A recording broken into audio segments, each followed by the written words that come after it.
This is how you can cut this beautiful top, guys. First and foremost, step down by 3 inches, then rule a line right chest, rule another line, measure your BP, rule a line, you measure your half cut, rule a line, measure your half length, rule a line, then finally the blouse length, rule a line. Then you measure your BG, divide by 2, then rule a vertical line on it. Then after doing that, you have to impute your darts. You take 1 inch on both sides at the chest parts. At the half cut, you take 1 inch too, but I'm taking 1.5 at the first side, then the other side 1. Then at the down part, I took 1 at the other side, then nothing at the center. Then you begin to connect them. Manipulate your ruler to suit the curve, like I'm doing. You rule the upper part of the chest to the neck side. You rule the other side to the same way. Then you rule the BP to the half cut, turning your ruler downward. Yes, you do the same the other side. Turn your ruler downward. Yes, you manipulate your ruler again inward. Rule to the BG length. You turn to the other side. From the half cut, you rule down to the BG length. Then after doing that, you trim out. You trim out, guys. Yes, you have to trim out. You trim out.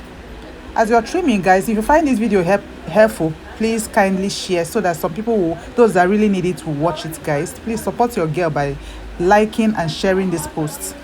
So after I'm done trimming, the next thing I'm doing now is to form my side darts. I am forming my side dart to further contour the bust so that it can cup in well. I don't want it to be gaping. Then I will close it this way, like I'm doing now, to take my measurements. I divided my chest by 2 to get the chest part. Yes, chest divided by 2 will give you that part. Yes. Then after doing that, I step down by 3 inches to form my neck depth from that chest. Then I'm connecting it to the upper pointy part of the neck. Then by the side, I'm also forming the pointy part of the neck. That's exactly what I'm doing right now. Then after doing that, you divide your bust by 4. Then whatever you get, you mark it at the BP line, just like I'm doing. I divided by 4. That's exactly what I'm doing. You mark it, then put your seam allowance. Then you divide your waist by 4, just like I'm doing. You do that, divided by 4. Whatever you get, you put it down, mark it, and put your seam allowance. Then you have to do the same. You are just connected to the bust. You have to do the same to the hip. You divide by 4. Whatever you get, you mark it down at the hip. Then step up by 3 or 4 to give a curvy line to the side. Yes, so that it will curve up. Then manipulate your ruler to blend it.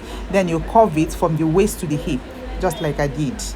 After doing that, guys, then you're just going to go ahead right now to trim off the unwanted areas. You trim off the side that is not needed. Yes, you close your darts, the bust darts. You have to close it up because it's not going to be sewn. You're going to use your tape, sellotape, to tape it up like I'm doing. Then after doing that, you continue to trim up your unnecessary parts. You contour the bust and remove some pointy parts so that it won't point. That's exactly what I did just now. Then you trim off the excesses at the side. I just trim them off. After trimming that, I will remove the neck excess as well. I just formed my neck. Guys, here is the top. You see the pointy part of the neck formed well at the upper part. Then I'm notching my half cut. At this half cut area, you have to add half inch by the 2 sides to do your joining. Then add your seam allowance at the down of the blouse. That's the